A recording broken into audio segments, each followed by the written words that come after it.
Great book. Thank you. But there's a tie-in here, and I think it was very nice of Donald Trump to fire the FBI director, knowing that you're on your book tour, and you have a whole chapter on the Saturday Night Massacre, and all I'm hearing from the liberal media is the firing of Comey is analogous to what happened under Nixon and Archibald Cox, the special prosecutor. And you were there at Nixon's side, and you say what?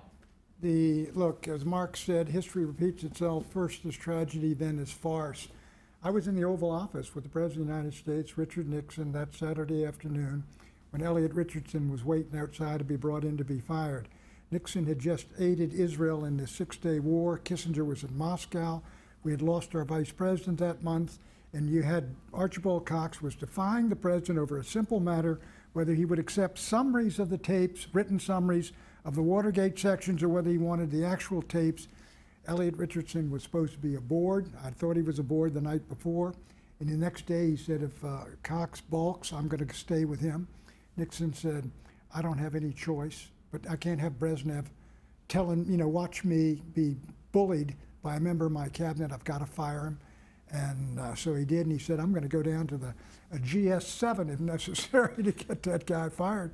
But it was a huge event. He fired the Attorney General. The Deputy Attorney General, Ruckelshaus, refused to do it.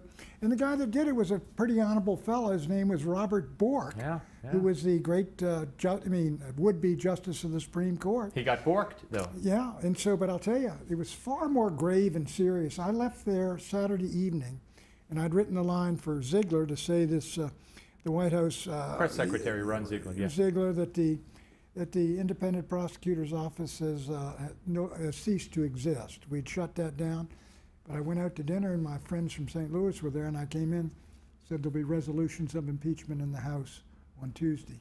There were 20 of them, and that was the beginning of the impeachment. But this was a huge matter. I mean, Comey, with due respect, he's the FBI director. I think he's a man of good character and good abilities, but he's made a lot of blunders.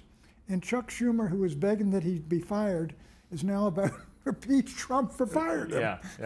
So it's absurdity. This to compare the two or equate the two. One of them is an enormous event in American history, and this is just a removal of a controversial FBI director and placement, I'm sure, with a qualified fellow.